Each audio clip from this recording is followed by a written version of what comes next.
Easy ആയിട്ട് ഉണ്ടാക്കാൻ പറ്റുന്ന എന്നാൽ നല്ല ടേസ്റ്റുള്ള ജീര റൈസാണ് ഇന്നത്തെ നമ്മുടെ റെസിപ്പി. ഇതിന് വേണ്ടിയിട്ട് 2 ഗ്ലാസ് അരിയാണ് എടുത്തിരിക്കുന്നത്. 1 സവാള, 2 പച്ചമുളക്, 10 വെളുത്തുള്ളിയാണ്. അരി നന്നായിട്ട് കഴുകി കഴിഞ്ഞതിന് ശേഷം ഒരു 15 to 20 മിനിറ്റ്സ് കുതിർക്കുക. എന്നിട്ടിങ്ങനെ ഊറ്റി വാരി വയ്ക്കുക. ഫൈനലി അവസാനം ചോറ് ഡ്രൈ ആവാതിരിക്കാൻ വേണ്ടിയിട്ട് നല്ല സോഫ്റ്റ്നെസ് കിട്ടാൻ വേണ്ടിയിട്ടാണ് ഈ ഒരു സ്റ്റെപ്പ്.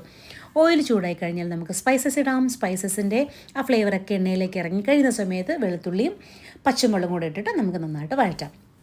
ഇനി ഇതിനെ ഒരു സൈഡിലേക്ക് മാറ്റി വെച്ചിട്ട് ജീരകം പൊട്ടിക്കാൻ പോവുകയാണ്. ലോ ഫ്ലെയിമിൽ നമ്മൾ തീ വയ്ക്കുക. എന്നിട്ട് 1.25 മുതൽ 1.5 വരെ ടീസ്പൂൺ ജീരകം പൊട്ടിച്ചെടുക്കാം ലോ ഫ്ലെയിമിൽ. എന്നിട്ട് സവാള വഴറ്റുക, ഗോൾഡൻ ബ്രൗൺ ആവുന്നവർ വഴറ്റുക.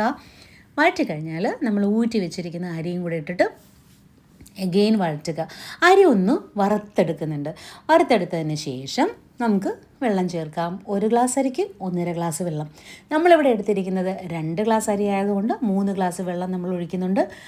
ആ വെള്ളം ഒഴിക്കുന്ന സമയത്ത് തന്നെ ഉപ്പും കൂടെ ഇട്ടിട്ട് നമ്മൾ നന്നായിട്ട് മിക്സ് ചെയ്തെടുക്കുവാണ്. അതിനുശേഷം കുക്കിംഗ് പ്രോസസ്സാണ്. ഈ വെള്ളം ഒഴിച്ചു കഴിഞ്ഞതിന് ശേഷം ഹൈ ഫ്ലെയിമിൽ നമ്മൾ തീ മാറ്റണം.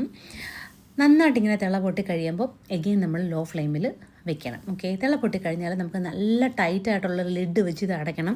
ഞാൻ കുക്കറിൽ കുക്ക് ചെയ്യുന്നത് കൊണ്ട് കുക്കറിൻ്റെ തന്നെ അടപ്പെടുത്തു, പക്ഷേ വെയിറ്റ് ഒന്നും ഇട്ടിട്ടില്ല. അപ്പം നല്ല ടൈറ്റായിരിക്കും. ഒരു 10 മിനിറ്റ് കഴിയുമ്പോൾ ഇതാ ഇങ്ങനെ ആവി വരും. അപ്പോഴത്തേക്കും അതിൻ്റെ അർത്ഥം അരി ഉള്ളിൽ വെന്തിട്ടുണ്ടാവും, പാകം ആയിരിക്കും കേട്ടോ.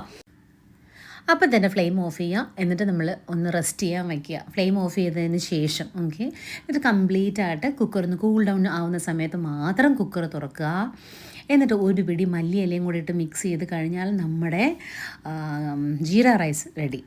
വളരെ പെട്ടെന്ന് ഉണ്ടാക്കാൻ പറ്റുന്ന ഒരു റൈസാണിത്. എന്നാൽ വളരെ ടേസ്റ്റുമാണ്. നമുക്കിത് ഏത് കറിയുടെ കൂടെ വേണമെങ്കിലും കഴിക്കാം. ചിക്കൻ കറിയോ മട്ടൻ കറിയോ മഷ്റൂം കറിയോ സോയാ കറിയോ എന്ത് വേണമെങ്കിലും. അപ്പോൾ അത്രയേ ഉള്ളൂ. ടാറ്റ ബൈ.